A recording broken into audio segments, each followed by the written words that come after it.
crushing the fighters. One thing Robert Reid hasn't done is made use of a huge reach advantage. He has an 80-inch reach. Reid a 72-inch reach. And Davis has had, Reid is, I keep on confusing with Robert Davis, the heavyweight. They don't look anything alike, but at my age it's easy to get confused. Reid has had Reid at the range that would allow him to utilize that reach advantage, but he hasn't been aggressive in taking advantage of the situation. I wonder if Reid may be one of those guys who has kind of like a sparring partner mentality. Wow, Reid picking up the pace a bit.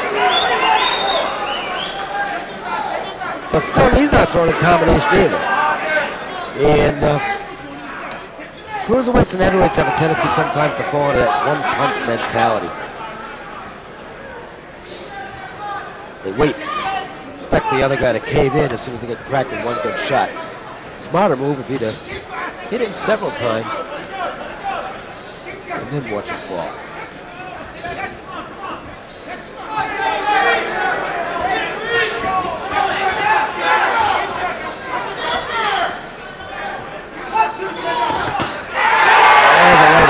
Reid almost on the button, kind of a glancing blow. Reid was able to take it.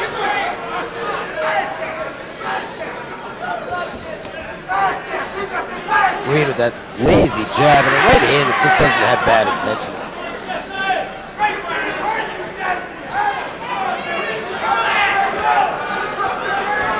Both of Reid's wins are by knockout.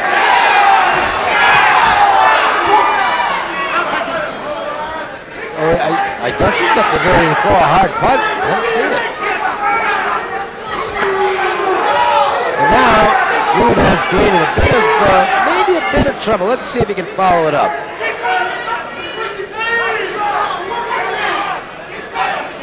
I don't know if Reid realizes that, I mean, from my vantage point, I don't think Reid's got any confidence at all.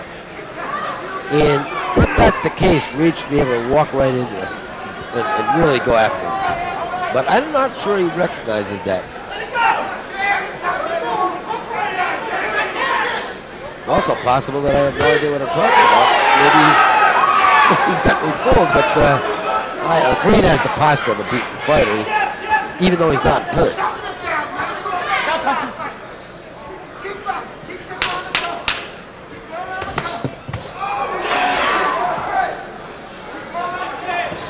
Well, 4 rounds are down, and there's still 2 scheduled to go in this cruiserweight matchup.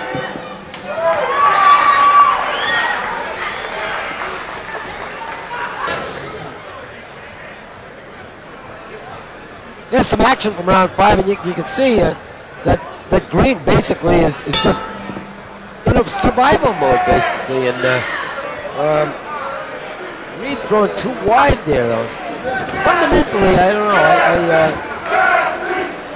I'm sure that Reid's fighting all that great a fight. I think he's just in there with a guy who can't offer much resistance. And I think Jesse needs to pick it up here and make a point in this 5th round.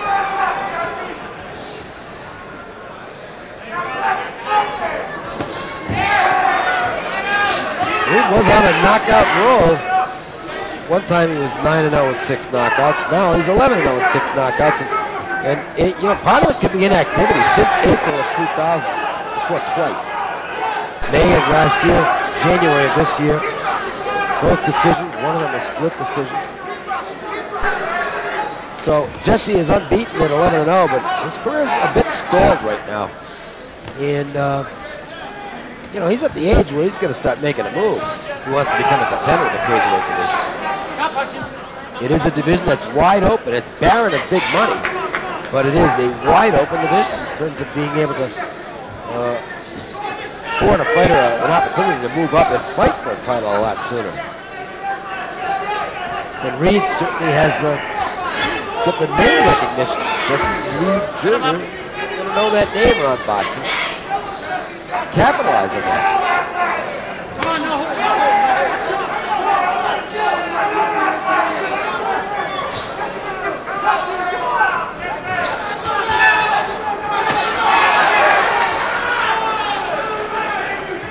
Green gets off the ropes.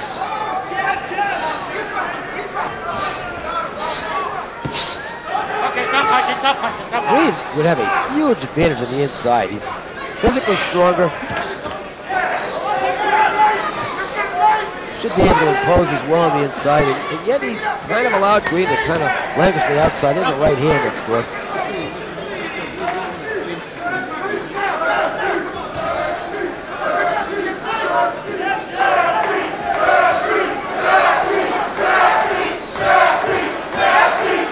Crowd is chanting Jesse, Jesse.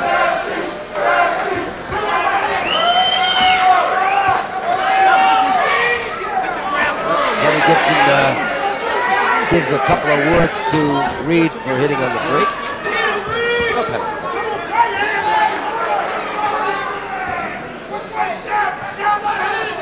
About 15 seconds to go in round 5.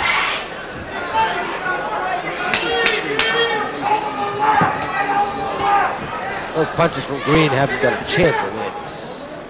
Way too far out. Well, hey, he's got the 80-inch reach, but he'd need 88 to be effective. Let's see if he can do it. Jesse Reid firmly in control after 5 rounds of the scheduled 6. They are cruiserweights coming to you from the Mardi Gras Ballroom at New Orleans in Las Vegas. Top rank, that is, presenting cruiserweights. Dave Coker, happy to be bringing you the action.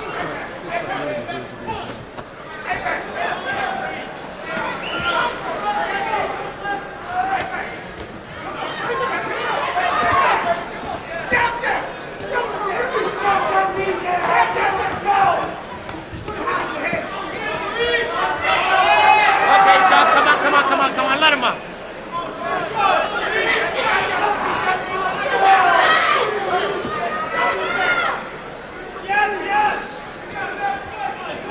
Long range jab by Green. You just wish that he'd step into it a little bit more. Move just a little bit closer to really make a fight out of this.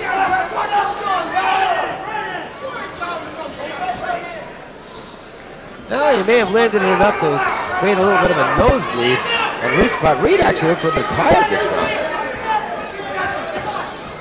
He's breathing through his mouth. He does have the nosebleed, and all of a sudden Green, you know, it's funny though, Green may notice, I'm sure he's noticed the blood coming from Reid's nose, and it seems that's picked things that he's picking the pace now.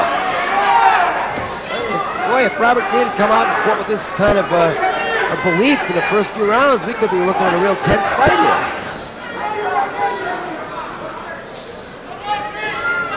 Left eye of Reid is starting to close a bit. Well, there's a very short amount of time here. In round 6, Green's been able to do some damage.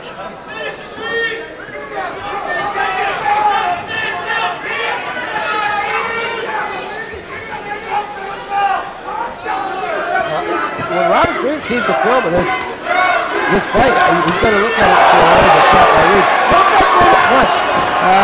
Green avoided most of that. That was at the very end of the punch. What I was going to say is that when Green sees the tape of this, he's going to look and say, why wasn't I punching the first 5 rounds? Why wasn't I aggressive? This has been a good, solid round for Robert Green.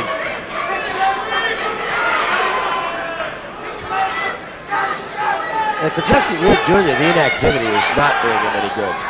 He is not doing himself a favor fighting once or twice a year. He's got to get in there and get busy. He really should not be tiring, which he is, in the 6th round against the fighter who's basically done whatever he wanted to in the first 5 rounds. Kind of a disappointing effort by Jesse Reid Jr., at least from where I sit. He'll win it, but it wasn't anywhere close to spectacular.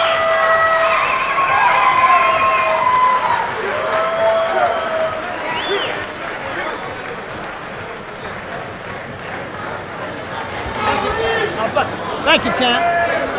Thank you. Your boxing good, baby. Your boxing good. Your boxing good. Your boxing good. You stay to the show. There's some action in the final round. There's a short left. See that short left scored from Green on Reid, and the punch that Jesse hit him with looked good, but he was so far away by that time. I don't think that punch had. That punch had lost its velocity by the time it got there. I had it for what it's worth. I've done 58-56 for Reid. So that right hand was all right. But I gave the 6th round to Green, and I'd given him one other round. So 58-56 on extraordinarily unofficial scorecard. We'll send it up to Lupe Contreras momentarily to get the official decision as he's holding the scorecards and ready to announce the winner.